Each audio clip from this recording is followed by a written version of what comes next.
65 Jan Jeseník společností České dráhy ze směru Hamburg-Altona, pravidelný příjezd 18 hodin 19 minut, který dále pokračuje ve směru Budapešť-Kelety a Jaupár, bude opožděn.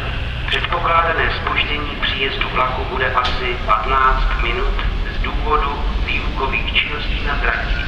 Upozorňujeme cestující, ohlášené zpoždění se může změnit. Vážení cestující, omluvte prosím zpoždění vlaku.